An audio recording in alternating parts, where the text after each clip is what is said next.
Chers amis de Cathol TV, je vous salue. Merci de nous retrouver pour ce premier numéro de Sur la route de Pâques 2024. Sur la route de Pâques 2024 est une émission qui nous permettra de cheminer ensemble, pas à pas, durant les 5 dimanches de Carême, y compris le dimanche des Rameaux. Nous cheminerons ensemble vers les célébrations pascales de l'an de grâce 2024.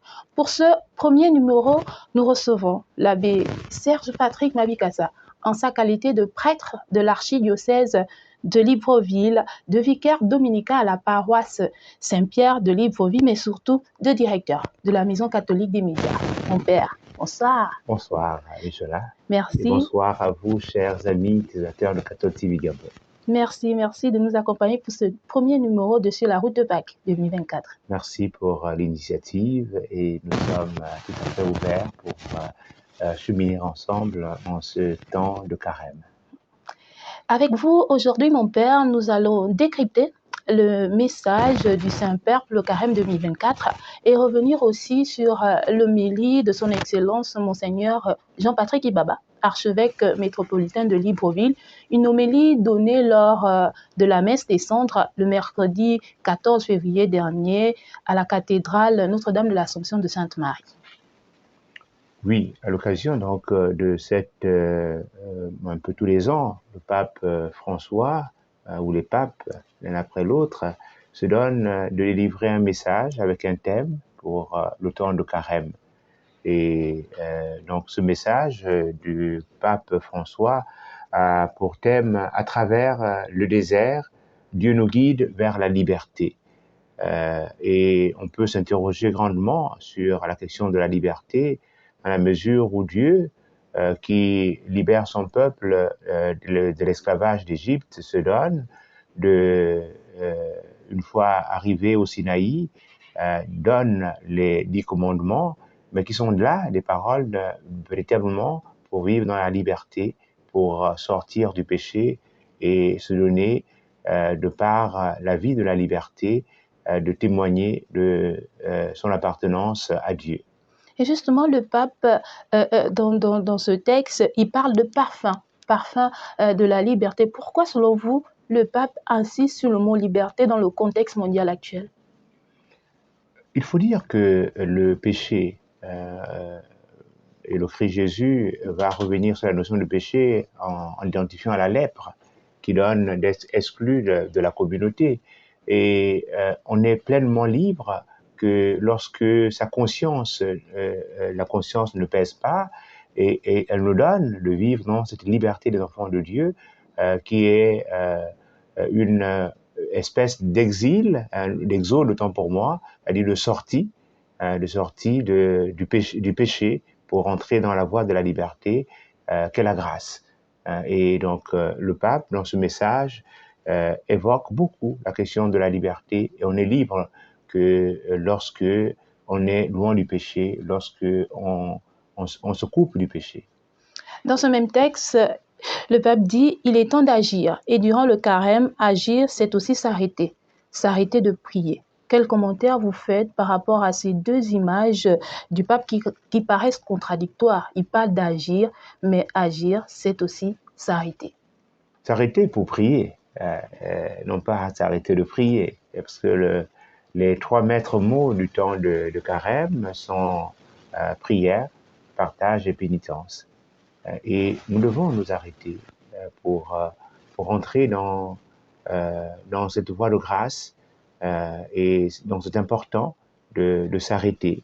Nous avons tant d'activités, et il est bien de toujours revenir à soi et de se mettre à la suite du Seigneur, qui lui, après, comme nous allons le voir dans la page de l'Évangile, après son baptême, il se laisse pousser par l'Esprit du Seigneur, et il va dans le désert. Le désert, c'est aussi le lieu de la rencontre avec Dieu, et il va écouter Dieu, il va écouter son Père, mais c'est vrai, il se laissera aussi tenter, et donc il est important, comme le relève le pape, de pouvoir s'arrêter pour pouvoir redémarrer. On ne peut pas toujours aller à gauche et à droite et penser que la vie sera belle parce qu'on va à gauche ou à droite. Il faut s'arrêter un moment. C'est un peu comme l'a signifié notre père archevêque lors de son homélie de la célébration des cendres. Nous vivons un moment de la transition qui est un moment d'arrêt. Ceux qui assurent la sécurité des biens et des personnes sont là aujourd'hui aux commandes pour nous conduire sur un chemin et revoir notre vivre ensemble. Et nous allons connaître, au point de vue national comme communauté nationale, au mois d'avril, un temps de dialogue. Et ce temps, c'est aussi un temps d'arrêt pour pouvoir bâtir ensemble, construire ensemble, penser l'avenir de manière plus concrète et non pas un avenir qui se donnera d'être taillé à la mesure d'une personne ou d'une autre selon que l'on a le pouvoir ou pas, mais dans une dynamique de service. Donc on a besoin de s'arrêter. Il est également dit que le carême est un temps de décision communautaire et l'aube d'une nouvelle espérance. Le pape parle même du temps de carême comme étant non pas un temps d'agonie, mais un temps d'enfantement. Quel commentaire, Padre, s'il vous plaît? Le carême n'est pas un temps d'agonie, c'est un temps d'enfantement. Et donc, on ne peut pas, parce que certains pensent qu'avec le carême, on ne mange plus, on ne va plus dans les boîtes de nuit, donc c'est une agonie. Non. Le carême est un temps qui nous ouvre grandement à l'espérance, à pouvoir retracer le chemin, parce que le carême nous donne de rejoindre le peuple d'Israël dans sa longue marche vers la quête de la liberté. Et ce étant, nous sommes appelés à pointer l'horizon vers la Pâque, vers la célébration de la mort et la résurrection de Jésus. Donc il y a là une grande espérance qui est signifiée et qui n'est point un moment d'agonie, mais on se trouve revigoré grâce à l'écoute de la parole de Dieu et à la vie des commandements et qui nous donne plus de force pour continuer la marche. Merci, merci mon père. Je le disais au tout début, le jour du mercredi décembre, le mercredi 14 février dernier, son Excellence Monseigneur Jean-Patrick Ibaba s'est donné de résumer, sinon de commenter davantage ce message du pape. Et aujourd'hui, on se demande quel éclairage il a fait par rapport à la situation politique actuelle du Gabon. Avec beaucoup d'éclat, son Excellence Monseigneur Jean-Patrick Ibaba a invité d'abord les fidèles à être des hommes et des femmes curieux. Aujourd'hui, nous avons Internet et à travers Internet, on peut aller chercher dans le site du Vatican les messages du pape. Et donc, il a situé ainsi que le pape a écrit un message à l'occasion de carême de l'an de grâce 2024. Et dans ce message, il est question de liberté.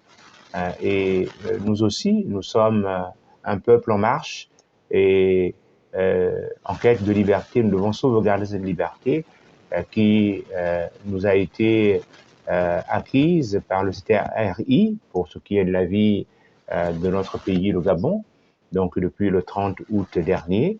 Et les démarches sont en train d'être faites et chacun doit pouvoir s'ouvrir à un horizon meilleur et non pas toujours rester comme ce peuple d'Israël qui, lors de la traversée de la mer Rouge, arrivé dans sa marche, se donne de regretter, parce qu'il y a des difficultés, de regretter les marmites de viande des rognons d'Égypte.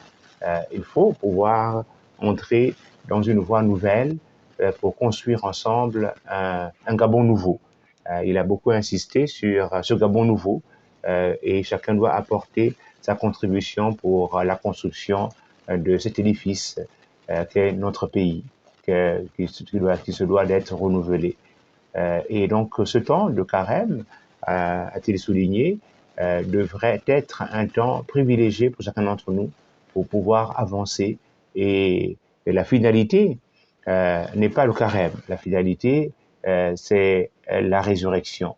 Mort et résurrection, parce que le carême nous donne, à travers tous ces exercices spirituels que nous entreprenons, le chemin de croix, la participation à la messe, et bien d'autres dévotions, la prière mariale, tout cela est beau, mais nous devons entrer dans une dynamique d'action qui nous donne véritablement d'avoir une mentalité nouvelle.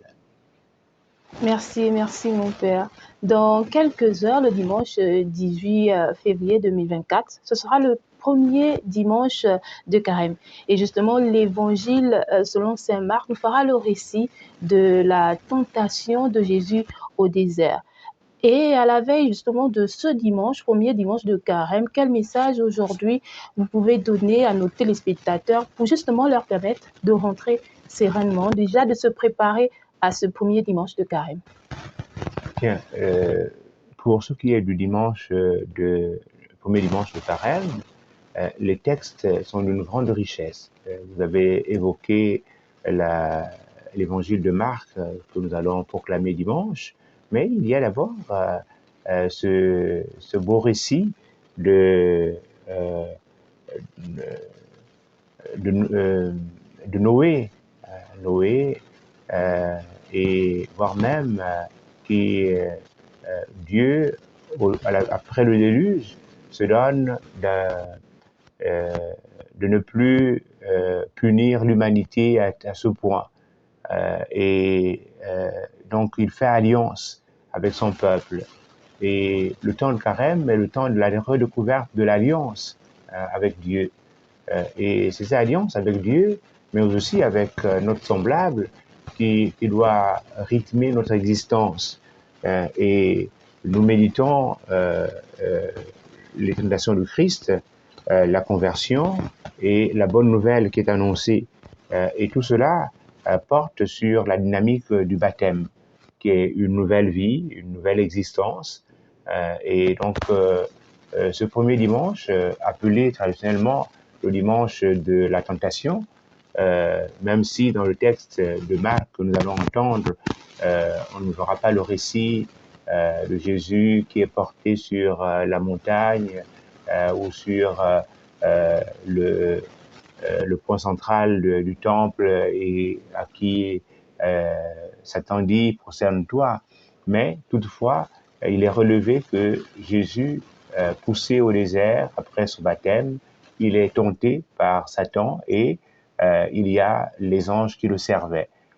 Donc nous sommes appelés, nous aussi, à rentrer en communion avec Dieu, à pouvoir l'adorer, à pouvoir l'écouter à travers sa parole. Et en l'écoutant le Seigneur et en réalisant la volonté de Dieu, l'humanité entière se donne d'être à notre service. Et les êtres spirituels, que sont les anges, sont aussi au service, aussi bien de Jésus. Et puisque nous sommes par le baptême configurés au Christ, donc nous aussi, nous recevons le service de ces êtres spirituels que sont les anges. Et pourquoi, mon père, on appelle ce dimanche, premier dimanche de carême, dimanche quadragésime? Il faut dire que ce n'est pas le premier dimanche qui est appelé le dimanche quadragésime, ça s'appelle quadra, donc ce sont les 40 jours, les 40, et c'est tout le carême qui est un temps quadrasimal. Et par contre, le premier dimanche est appelé le dimanche de la tentation, parce que Jésus, poussé au désert, est tenté par Satan, et il résiste à cette tentation ou à ces tentations grâce à la connaissance de la parole, puisqu'il est lui-même la parole. Au commencement était le Verbe, et le Verbe était Dieu, et c'est lui qui est le Verbe. Merci, merci mon père pour cet entretien très instructif en ce début de temps de carême. Nous sommes arrivés au terme de notre entretien, peut-être un mot de fin? Être des hommes et des femmes à l'écoute de la parole de Dieu et vivre de cette parole. C'est l'abbé Henri Noël qui, lors de la célébration du mercredi des Cendres, en voyant les fidèles nombreux à Saint-Pierre au petit matin, non seulement il s'est réjoui, mais il a invité les uns et les autres à faire de ce carême, de ces 40 jours, un temps privilégié d'écoute de la parole de Dieu, de par la participation à l'Eucharistie chaque jour, de ces 40 jours, et que cela est plus important que tous les sacrifices que nous pourrons faire. Parce que si véritablement notre vie, elle est poussée, elle est calquée à la lumière de la parole de Dieu, elle devient une vie qui véritablement porte les uns et les autres à suivre Dieu et à témoigner de Dieu. Merci. Merci encore, mon Père. Nous sommes arrivés, comme je disais, au terme de notre entretien. Merci de nous avoir reçus. Merci à vous. Merci, chers utilisateurs de Catholique TV Gabon. Saisissons cette opportunité de cette première semaine du temps de carême pour écouter la parole de Dieu et la mettre en pratique. Bon temps de prière. Chers amis de Catholique TV, vous l'avez entendu, merci de nous avoir regardés, en espérant que tous ces conseils de la Bessia Chouatik Mabikasa nous serviront pour ce temps de carême. Merci à vous et à bientôt pour le prochain numéro de Sur la route de Pâques 2024.